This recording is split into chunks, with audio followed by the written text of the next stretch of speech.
Good evening. It is 6 o'clock on Wednesday, March 8th, 2023. It's been a beautiful day. um, the only issue I've had is as I was leaving the parking lot to go to lunch earlier, I apparently ran over something and got a flat tire in my truck. So since I was meeting someone, I switched vehicles, made a U-turn there and pulled in my driveway and got on a motorcycle and still have a flat tire to deal with at some point tomorrow or day after tomorrow or whatever. So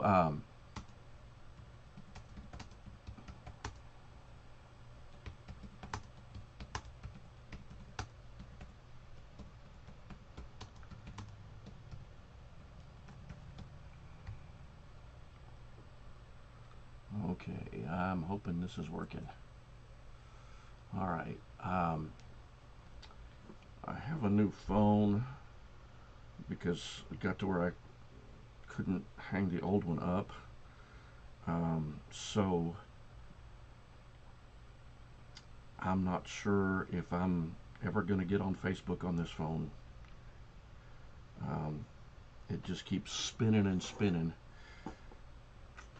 like it's doing right now. You can't see that. Well, maybe you can.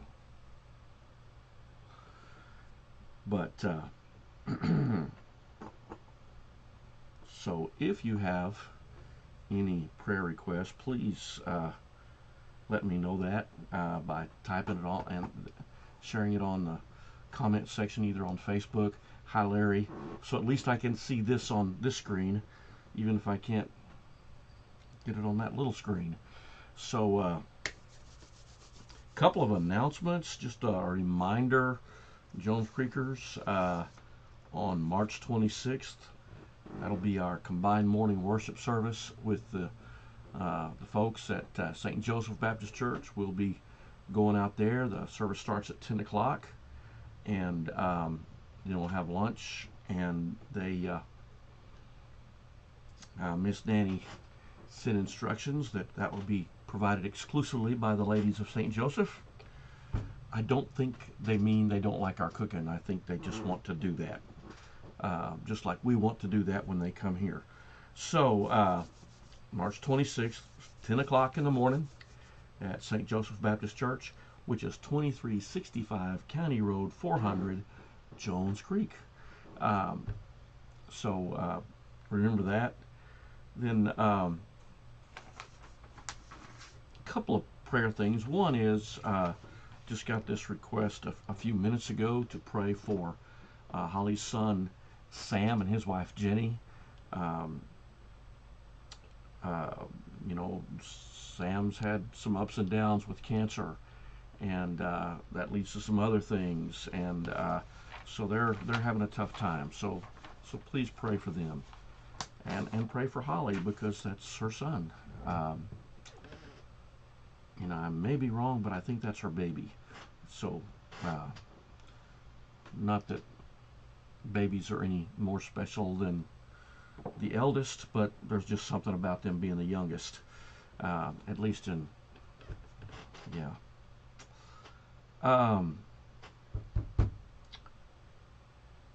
Also, I don't know if I knew this last Wednesday or not, but I think I shared that this Sunday.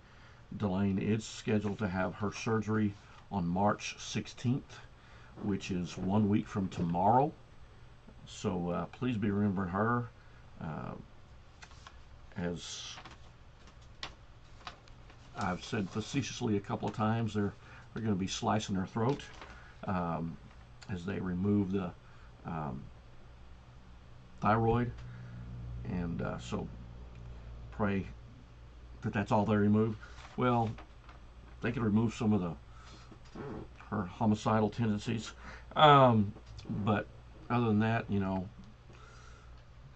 I kind of like her the way she is, mostly. Okay, so so do pray for her. Pray for the doctors to have wisdom and they guide them. And it's been, even as I say that, I'm reminded about what I've been working on this week for Sunday. So um, that's just kind of the way things go sometimes. Anyway, so are there? If you have other prayer requests, please, you know, type them in on the comment section there on Facebook or YouTube. Should be able to access that. Um,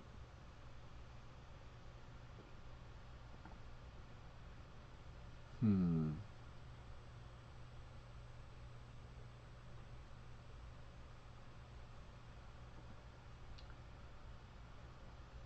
Okay. Well. All right. So.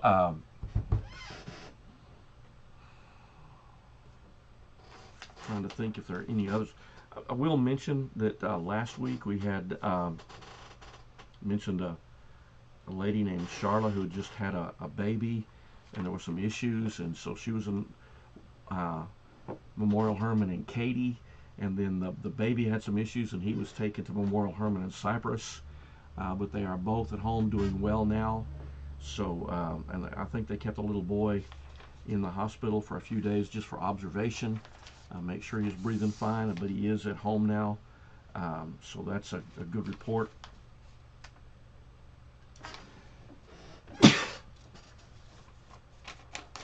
And also, Jim was down this week. He was down at St. Luke's a couple of weeks ago having some tests, and they sent him home, and then he had to go back.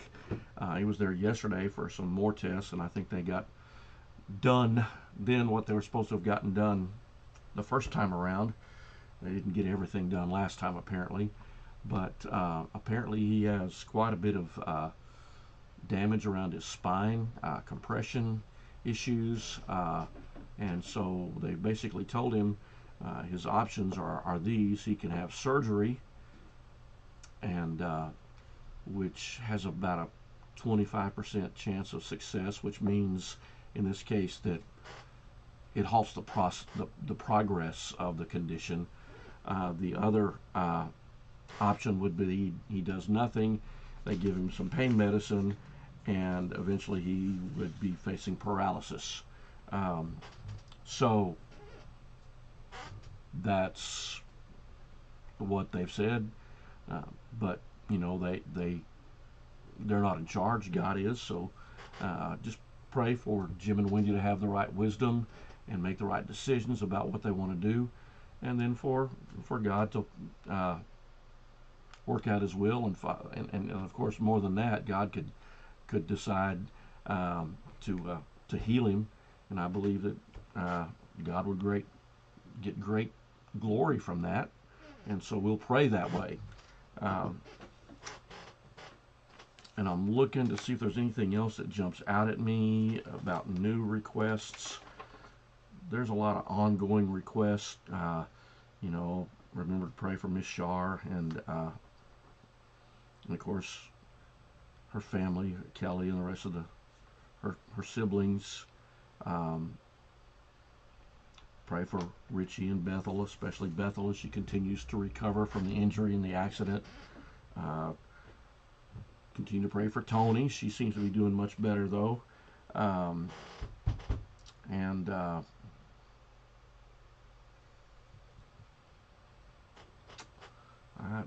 those are the ones that jump out at me. So we'll talk about those some more a little bit later on.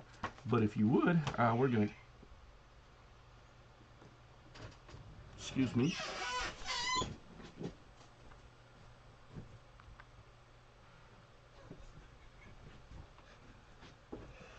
Okay.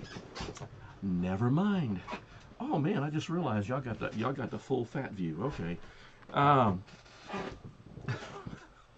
we're going to be in Acts chapter 18, beginning in verse 1. We'll go through about verse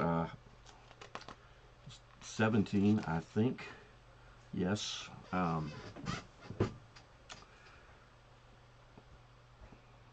And now, you know, I do this all the time, every Wednesday. But now that there's somebody in the next office passing through, I'm getting self-conscious, talking to a screen or a camera or whatever it is.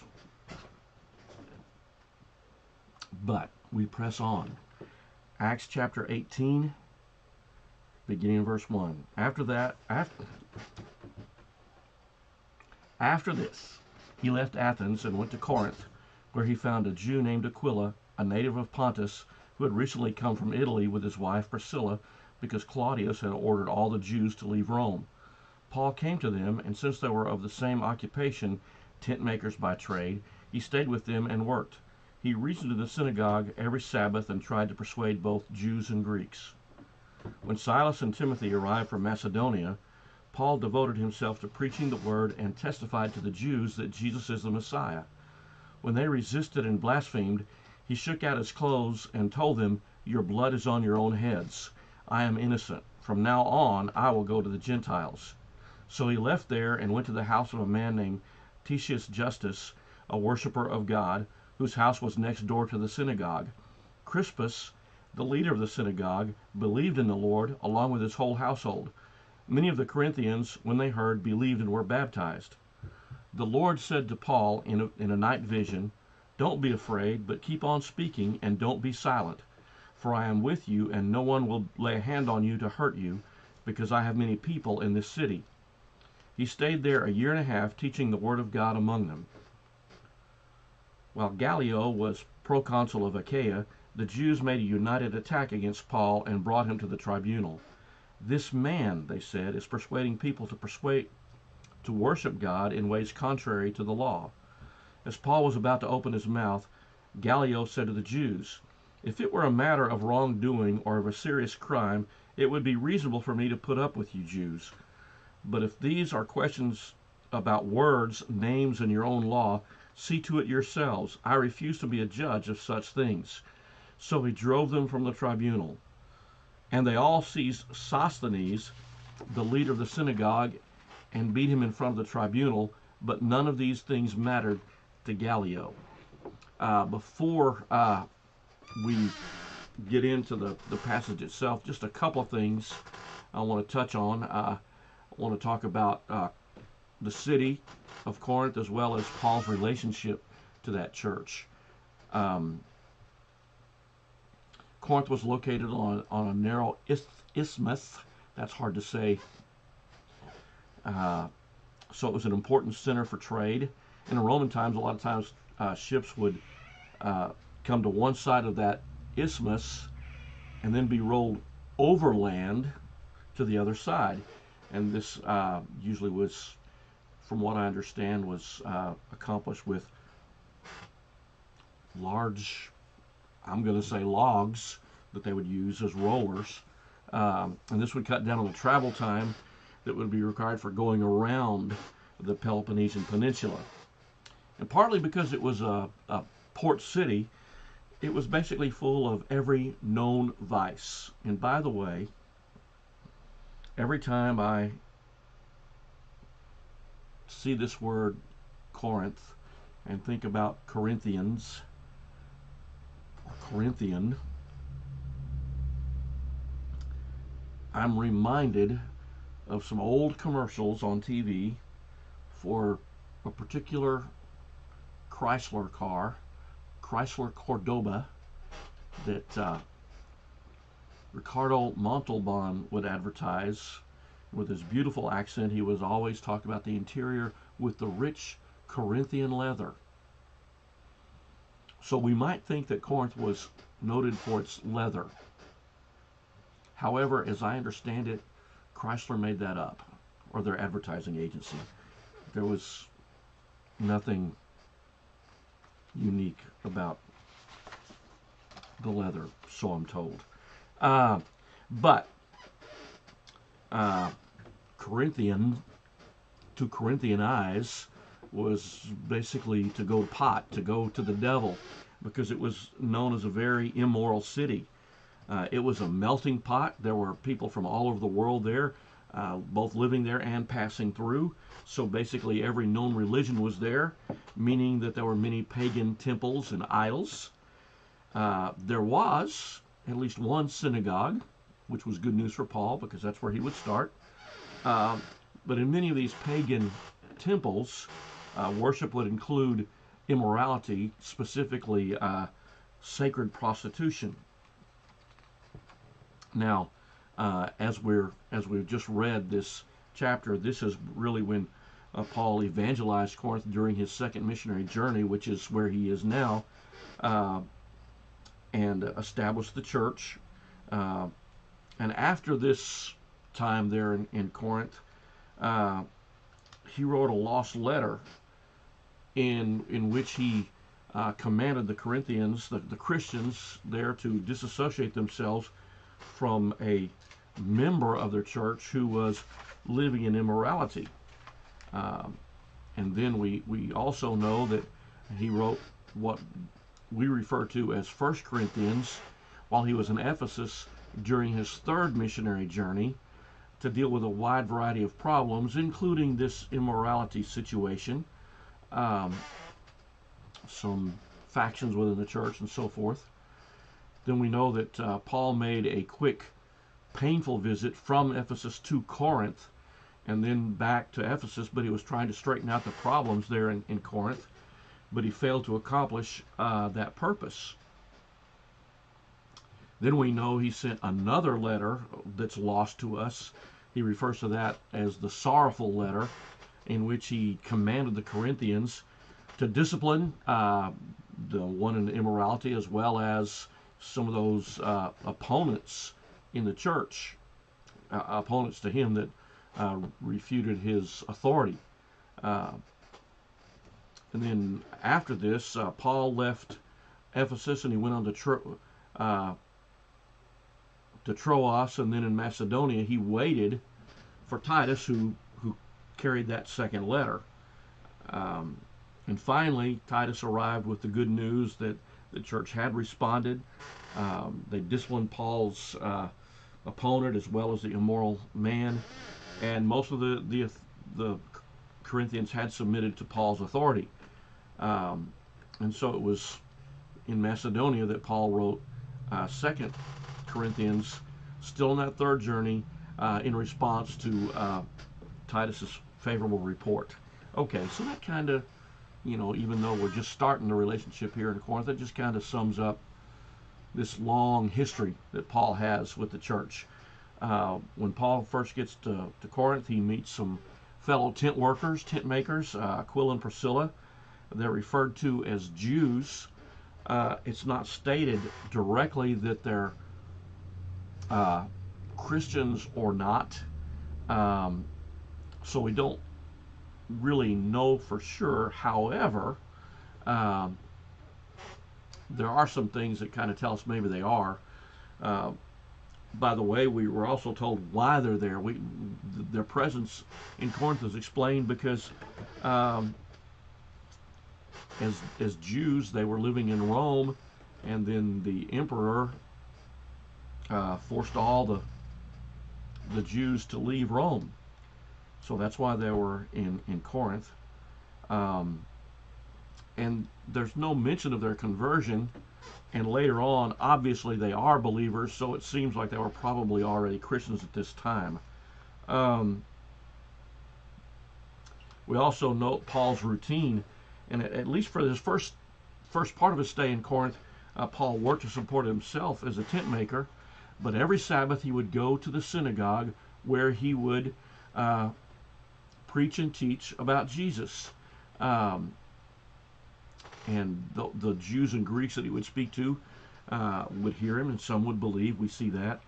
But these Greeks would have been probably, some were proselytes that had converted Judaism, while some were also God-fearers. Then Paul,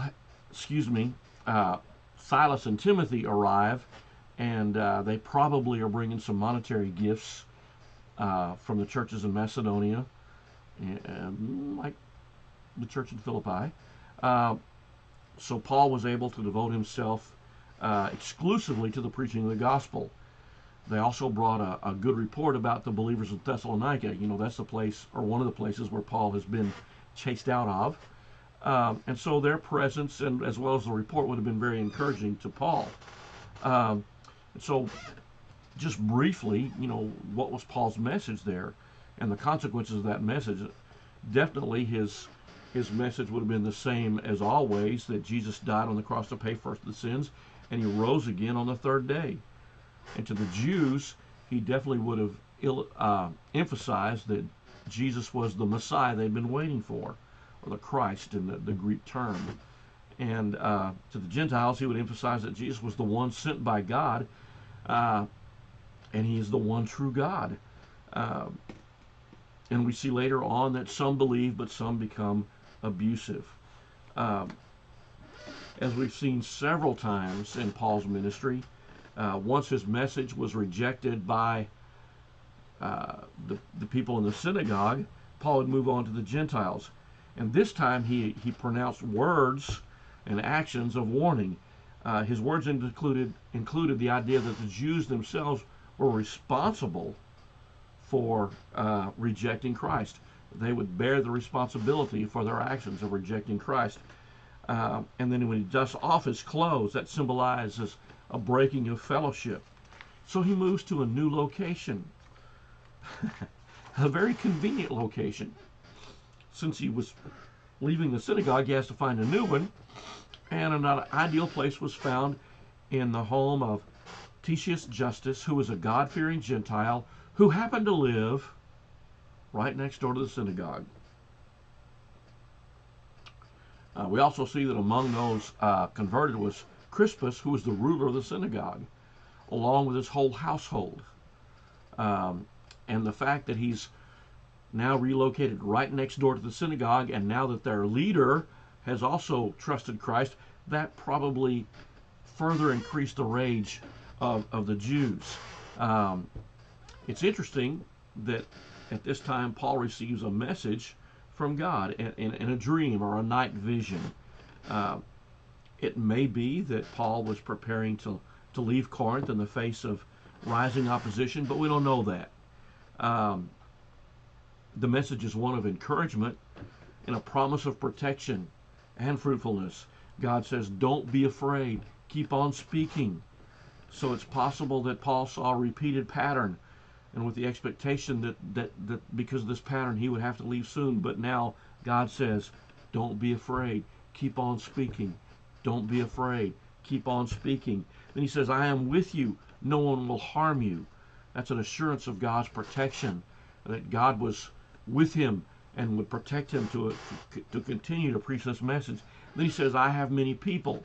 By that, we might think at first that he means there are many other believers you don't know about, but more than likely he's saying there are many others who will believe. I know, I see that. Many people in Corinth would still be reached by the message that Paul was preaching. And so we see that Paul stayed in Corinth for about a year and a half. Some think that Paul stays in these cities were much shorter, but it seems like, at least in some of the major cities, he did stay at least long enough to help establish the new believers. And we see again that many people believed. And then later on, the Jews hauled Paul into court to make an accusation against Paul, but the Roman proconsul throws the case out. It's interesting, the charge against him, they say that Paul is preaching or teaching people to worship in ways that were unlawful. Interesting, Roman law allowed various religions that were already in place to continue, but no new religions were allowed.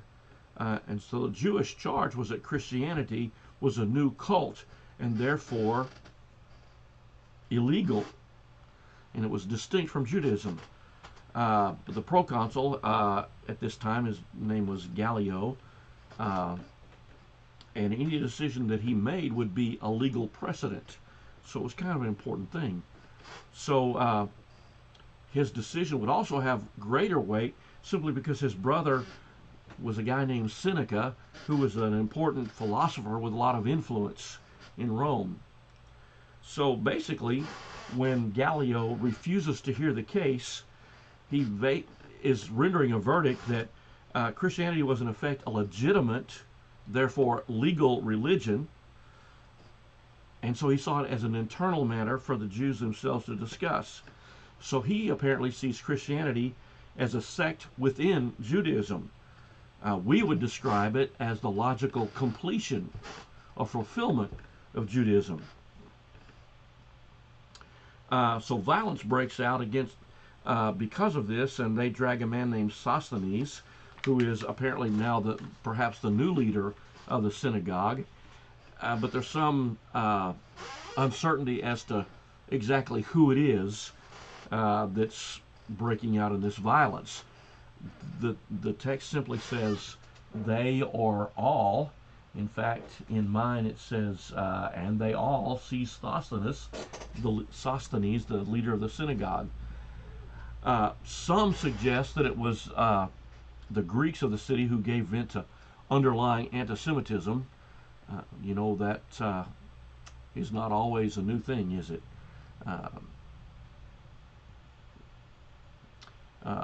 And so they want nothing to do with Jewish debates, and so they take their anger out on Sosthenes. And so they, as the leader, they would see him as taking this case to court. They want nothing to do with it, so they break out in violence against the Jews, against Sosthenes. But perhaps a better idea is that maybe it was the Jews themselves who turn up on Sosthenes, and they're taking out their frustrations on their own leader. It's also possible that Sosthenes himself had become a bleeder. We don't know this. We do know that later on, Paul mentions a man named Sosthenes as a co-author with him of the first letter to the Corinthians. Well, what we know as 1 Corinthians. So, just interesting to think about. So, just think about this. Even though Paul met with rejection, everywhere he went, he always began with the Jews. Why? Well, in a practical sense, they had the background. They had the Old Testament, and they had the God-fearers, or the proselytes, who were seeking the one true God. So there's that background, but also, as we see Paul write in other places, he has a deep desire to see his own people come to know Christ. So he always felt the obligation to share with